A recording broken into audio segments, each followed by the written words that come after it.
Hi friends, welcome to Om Jaiswal biology classes.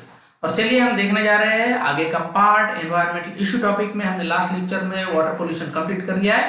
Now here we will start the next part in your NCERT book, that is the solid waste. आपके NCERT book में heading आएगा solid waste, आप देख लीजिए। और यहाँ पर हमको सबसे पहले देखना है सॉलिड वेस्ट है क्या चीज। तो आपने इस तरह का सीन हर जगह देखा होगा दोस्तों, कई जगह पे हमको ऐसा देखने मिलता है, बट इसको हमको ही मिलकर बदलना है सबको।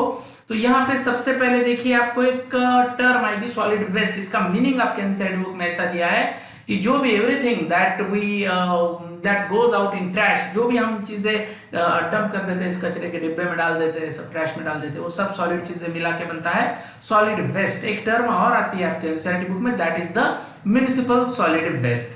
म्युनिसिपल सॉलिड वेस्ट क्या होता है? तो देखिए म्युनिसिपल सॉलिड वेस्ट जो है, जो हमारे घर में से, ऑफिस से, स्टोर, स्कूल्स, हॉस्पिटल्स, ये सब में से जो भी वेस्टेज निकल रहे हैं सॉलिड वेस्ट मटेरियल, ये सब जो म्युनिसिपैलिटी के लोग आकर कलेक्ट करते हैं, इसको डिस्पोज करते हैं, वो सबको मिला के बोला गया है म्युनिसिपल सॉलिड वेस्ट। इसमें क्या क्या चीजें होती है, म्युनिसिपल सॉलिड वेस्ट में क्या क्या इंक्लूड है? तो देखिए यहाँ पे एक पूरी लिस्ट आपके एनसीईआरटी बुक में दिया है। पेपर है, कुछ फूड वेस्ट मटेरियल है, प्लास्टिक है, उसके बाद में ग्लास मटेरियल्स है, कुछ मेटल्स है, उसके बाद में रबर है, लेदर है, as well as textile means जो पुराने कपड़े फटे हुए, सब ये सारी चीजें मिला के बनते हैं म्युनिसिपल वेस्ट। और ये सॉलिड वेस्ट का बहुत बड़ा हिस्सा है फ्रेंड। उसके बाद अब हमको एनसीईआरटी बुक में आपके ये दिया है कि ये सारे वेस्ट को हम डिस्पोज कैसे करेंगे। इतना कचरा तो डेली निकल रहा है, तो इसको हम डिस्पोज करेंगे किस मेथड से? तो फ्रेंड्स देखिए यहाँ पे अभी मैं आपको जो यहाँ पे बताने जा रहा हूँ, इसके डिस्पोजल के कुछ मेथड आपके एनसीईआरटी बुक में दिए, दो मेथड दिए हैं। या तो इसको बर्न कर सकते हैं, हम जला देंगे, या तो इसको हम फिर इसका हम लैंडफिल के लिए यूज करेंगे। देखते हैं क्या क्या है। तो सबसे पहले हम देखेंगे अगर हम इसको बर्न कर दे तो क्या समस्या, अगर हम इसको जला दे तो क्या होगा। तो वो भी कर सकते हैं, किया जाता है कई अमाउंट में, और इसको जला दिया जाता है कचरे को, बट इससे कोई समस्या का पूरी तरह से सोल्यूशन तो नहीं मिलता है फ्रेंड्स। क्या होगा जलाने के बाद में, क्या होगा ज्यादा से ज्यादा?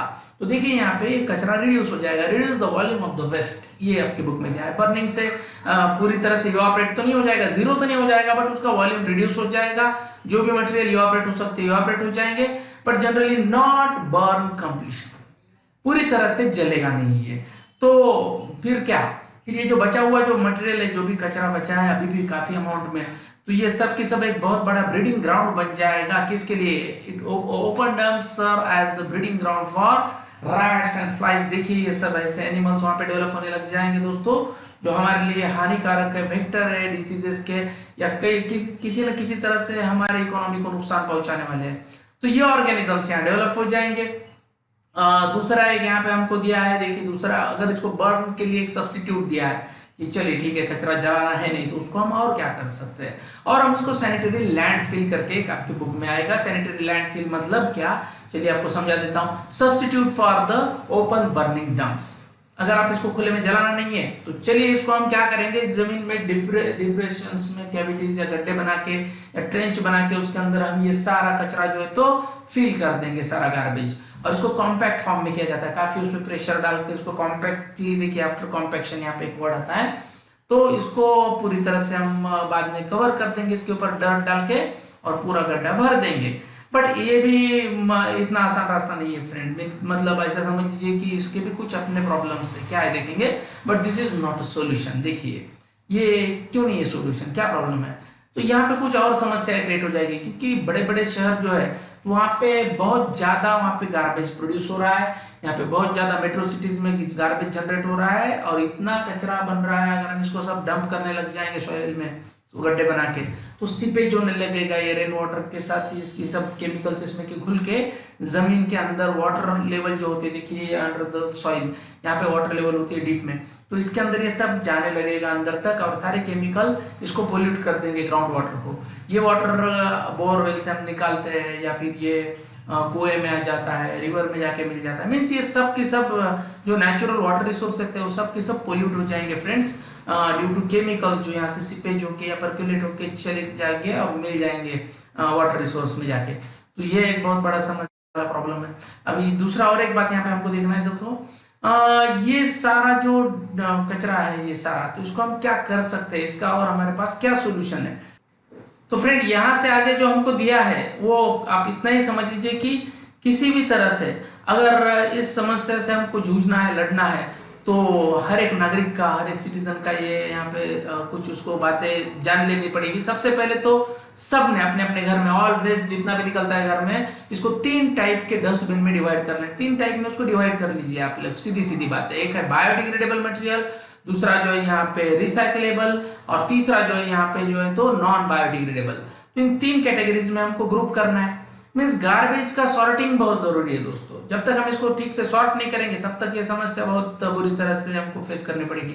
तो चलिए इसका सॉल्यूशन हम ढूंढ रहे हैं कि किस तरह से सॉलिड वेस्ट को मैनेज किया जा सकता है, किस तरह से ट्रीटमेंट दी जा सकती है। तो यहाँ पे आपको याद रखना है कि गार्बेज सॉर्टिंग ये सबसे इंपॉर्टेंट चीज है, और हम इसको 3 तरह के गार्बेज में सॉर्ट करेंगे, 3 कैटेगरीज में। एक रिसाइकलेबल जो होते हैं ना फ्रेंड, ये इस तरह का सिंबल आपने देखा होगा, ये रिसाइकलिंग का सिंबल है। कई सारी चीजें रिसाइकल की जा सकती है, मोस्टली मेटल है, कुछ अच्छे क्वालिटी के प्लास्टिक होते हैं जिसको रिसाइकल किया जा सकता है। तो ऐसे रिसाइकलेबल मटेरियल जो है इनको सेपरेट करना जरूरी है। जो भी घर में कचरा निकलेगा उसको सेपरेट कर लीजिए आप रिसाइकलेबल को। इनका आगे क्या करेंगे रिसाइकलेबल मटेरियल का, तो इसको आप कबाड़ी वाले को दे दीजिए। ये कबाड़ी वाले जो होते हैं, या जो रैट पिकर, यहाँ पे एक नाम आएगा देखिए, कचरा चुनने वाले जो होते हैं ना, आपने देखा होगा एक थैला लेके घूमते हैं, तो ये कचरे में से सारी रिसाइकलेबल चीजें वो जमा कर लेते हैं। भले ही उनका और रोजी रोटी का सवाल है दोस्तों, बट वो जो है तो आगे हमारे नेचर को बचाने का काम कर रहे हैं एक तरह से ये लोग। उसके बाद ये जो सेपरेट करने के बाद ये सारा मटेरियल रिसाइकलिंग के लिए भेजा जाता है बड़े बड़े फैक्ट्रीज में। दूसरी तरह का मटेरियल है बायोडिग्रेडेबल। इसको आपको कोई रिसाइकलिंग के लिए भेजना है नहीं, इसको नेचर रिसाइकल करेगा दोस्तों। ऐसे बायोडिग्रेडेबल मटेरियल को हमको एक पिट बनाना है, जमीन में गड्ढा करना है और इस तरह से सारा कचरा इसमें डाल के उसको डंप कर देना है। तो नेचुरली उसका ब्रेक डाउन हो जाएगा। डिकम्पोज करने वाले बैक्टीरिया होते हैं, आपको तो पता ही है, और ये डिकम्पोज होके फिर से सॉइल में सिंपल फॉर्मेट में आके मिल जाएगा, फिर से नेचर में या फूड चेन में या इकोसिस्टम में फिर से आ जाएगा। अब बची सबसे बड़ी समस्या, that is the non biodegradable. ये नॉन बायोडिग्रेडेबल जो है दोस्तों, तो ये एग्जैक्टली ये किस काम आएगा, अभी सॉरी इसको किस तरह से हैंडल करेंगे हम। तो यहाँ पे देखिए ये सबसे बड़ी समस्या यही है, इसको आसानी से हम इसको फिर से रिसाइकल नहीं कर सकते, या ये डिकम्पोज भी नहीं होता है। फिर क्या, इसका समाधान क्या है? तो देखिए नॉन बायोडिग्रेडेबल मटेरियल का सबसे बढ़िया सॉल्यूशन एक ही है दोस्तों कि इसको आप यूज ही मत कीजिए, कम से कम यूज कीजिए। रिड्यूस जनरेशन, ये सबसे इंपॉर्टेंट है यहाँ पे। इस चीज को आप बनने ही मत दीजिए, इस कचरे को आप बनने ही मत दीजिए। तो यहाँ पे increase use of biodegradable products, आप ज्यादातर ऐसी चीजें यूज कीजिए हमारे डेली लाइफ में जो डिग्रेड हो जाए आसानी से। एज वेल एज आपको यहाँ पे दिया गया है कि एनी फूड पैकेट अगर आप लेते हैं मार्केट में से, कोई बिस्किट का ले लेते हैं, कोई वेफर्स ले लेते हैं, तो उस पे जितने भी फूड के ऊपर कोटिंग, उसके पैकेट के कोटिंग होते हैं, लेयर होते हैं अलग अलग, तो उसमें एक न एक लेयर, एटलीस्ट एक या एक से ज्यादा भी आपको प्लास्टिक के लेयर्स मिलेंगे जरूर। ये बहुत हानिकारक है। दूसरी बात यह है कि रिड्यूस यूज ऑफ पॉलीबैग्स। अब पॉलीबैग्स, पॉलीथीन, ये जो भी इसके यूज हमने कम करने चाहिए। इसके लिए हर नागरिक को एक्टिव होना पड़ेगा। स्टेट गवर्नमेंट तो इसमें अपना रोल निभा ही रही है। कई सारे हमारे देश भर में जो स्टेट्स है, इन्होंने, यहाँ के गवर्नमेंट्स ने प्लास्टिक पे बैन कर दिया है, पॉलीथीन बैग्स पे बैन किया गया है, और ये इको फ्रेंडली पैकेजिंग पे ज्यादातर इन्होंने फोर्स किया है कि आप ऐसी चीजें यूज करो जो बायोडिग्रेडेबल है, इको फ्रेंडली है।